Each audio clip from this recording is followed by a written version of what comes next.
Mitchell's Creek is a creek in central New South Wales, Australia, rising northeast of Wellington, New South Wales. Mitchell's Creek flows generally northward and joins the Talbragar River about 5 kilometres southwest of Ballimore. The direct distance from its source to its outlet is 31 kilometres, longer via the twists and turns of the watercourse. There is usually no water in the creek. The broad valley through which the creek runs is used for growing wheat. The non-existent localities of Comobella, Windorah and Westella lie within the valley, which has no extant towns or villages. The Golden Highway crosses Mitchell's Creek immediately adjacent to where it merges into the Talbragar River. Goldfield. Mitchell's Creek goldfield is claimed to be Australia's first goldfield. It is located at Windorah near Wellington, New South Wales. Gold was apparently first found in this area by a shepherd called McGregor in Mitchell's Creek on the Montefiore's Squatting Run, Nanama in 1848, about 4 years before the official discovery of gold in Australia. Newspaper reports of early prospecting are a bit confusing, as another Mitchell's Creek, now called Sunny Corner, was also a goldfield and was located 80 miles, 130 kilometers, to the southeast. The Bathurst Free Press noted on 25 May 1850, "Neither is there any doubt in the fact that Mr. McGregor found a considerable quantity of the precious metal some years ago, near Mitchell's Creek, and it is surmised he still gets more in the same locality, Wellington." Quote, Bathurst Free Press, NSW, 1849–1851, NSW, National Library of Australia, 25 May 1850, p. 6, retrieved 27 May 2011, which predates the extravagant claims of Edward Hargraves to be the first discoverer of gold in Australia. One published source identifies the shepherd as Hugh McGregor, 1994. He appears in the press of the day variously as McGregor, McGregor and McGregor. The mining appears to have occurred in several phases. Alluvial mining in the 1850s. Alluvial mining is only documented by the occasional newspaper reports. Quartz mining from the 1860s. Quartz mining was primarily undertaken by the Mitchell's Creek Gold Mining Company, which seems to have had numerous owners and gone through several phases of activity. A newspaper report on the mine published in August 1892 commented, "When I first visited it, 18 or 19 years ago, it was being worked under the management of Mr. Fitt, and was yielding fair returns of gold. I remember it then as a splendid body of quartz, traceable along the surface for more than half a mile, and sunk upon its several parts. The prospect was then hopeful, but for some reasons with which I am not furnished, the mine failed to meet expectations." A full description of the Mitchell's Creek gold mine was published by the NSW Department of Mine in its annual report for 1891. It gives a brief history of the mine ownership and activity. Owned originally by a Sydney company, the old Mitchell's Creek Gold Mining Company, and subsequently by Messrs. J. B. Rundle and S. D. Gordon. It was worked at intervals between 1869 and 1881, for the following 8 years, 1881 to 1889. No effort was made to resume working the reef, regarded by the owners as consisting thenceforward almost exclusively of sulfides too intricate to treat with profit. In 1889 the estate was purchased by the present proprietary, Messrs. Philip Davies, T. M. Dalveen and J. M. Lindley, of Sydney, and James Dick, of Glasgow, for the purpose of reopening the mine. Description of the Mitchell's Creek mine in 1891. Lindley went on to describe the mine in detail. After ore from the mine was crushed, the quartz dust was mixed with water to make sloppy mud, which then ran down sloping tables. called concentrating tables. On top of these tables were copper sheets coated with mercury, which attracts gold. The gold particles stuck to the mercury, and could be collected from there. A summary of Lindley's description follows.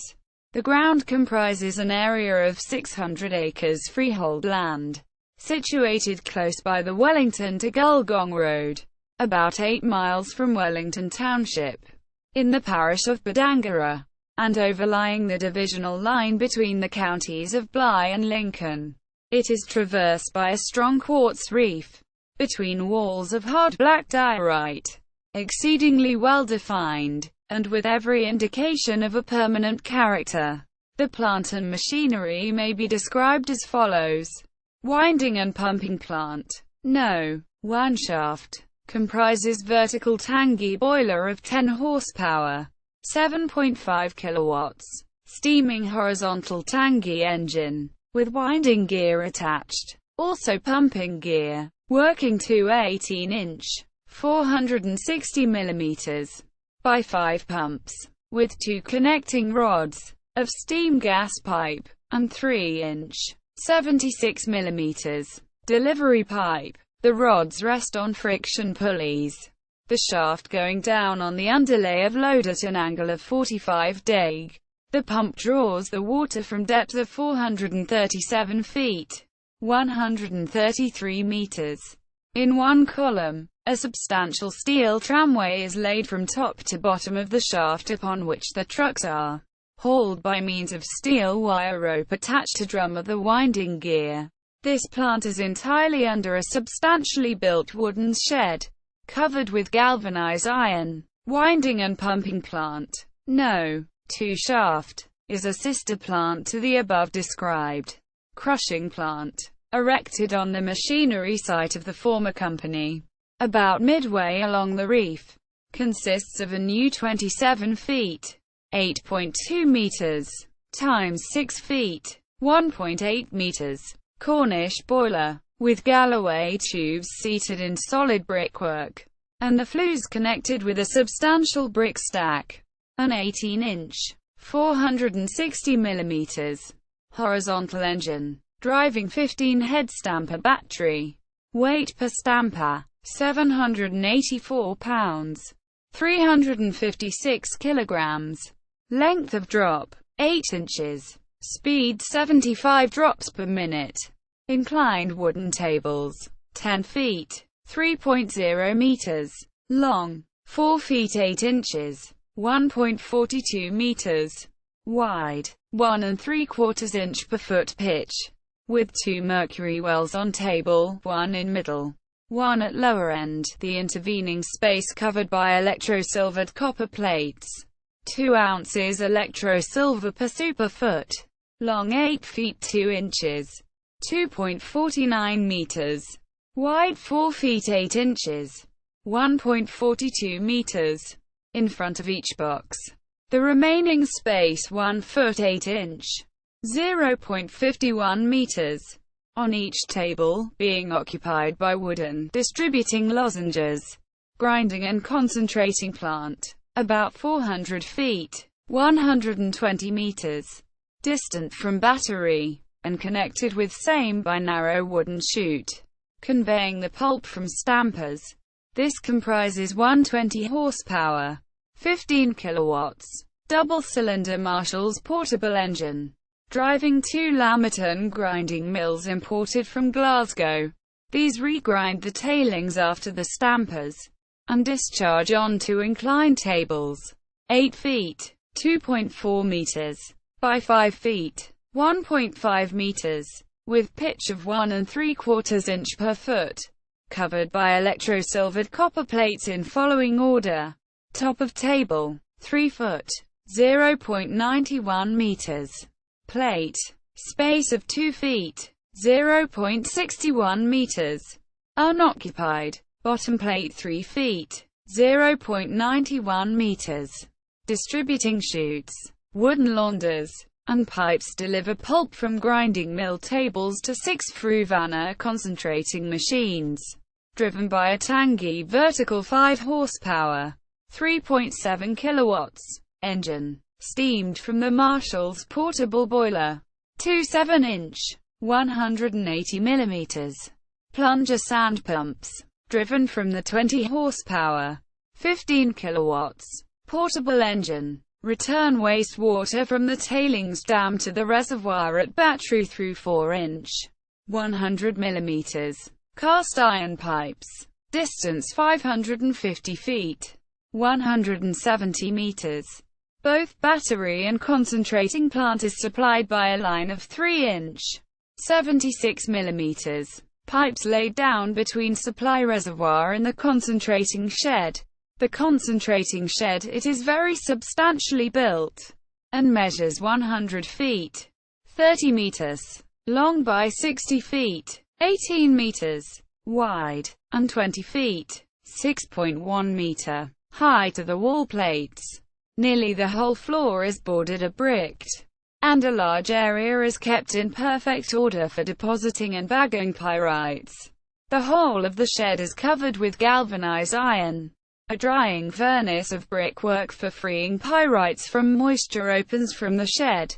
The main water supply is furnished by pumping plant at the Mitchell's Creek on extreme northern end of property. A Blake steam pump, steamed from a steel tubular boiler, 8 horsepower, 6.0 kilowatts, Tangi vertical, pumps from an undercurrent on the west bank of the creek, and force the water through a 1.25 miles in length of 4-inch, 100 mm cast iron pipes to the supply dam at the Battery. The buildings comprise a 3-roomed office, 1 compartment for smelting gold, 1 for assay weighing, and the 3rd for clerical purposes. A very complete assay plant being housed here. A substantial residence for general manager, storehouse, smith's shop, explosives magazine, brickwork, and stable. Water is laid onto the office and residence, and every precaution provided against fire. The Mitchell's Creek gold mine continued in operation until 1908 with only a short halt in production during 1901 when a new crushing plant was installed. After the mines closed, the tailings from the crushing plant were purchased by the Mitchell's Creek Gold Recovery Company for treatment by cyaniding. A further attempt to form a company to mine at Mitchell's Creek was made in 1920, but the project did not proceed.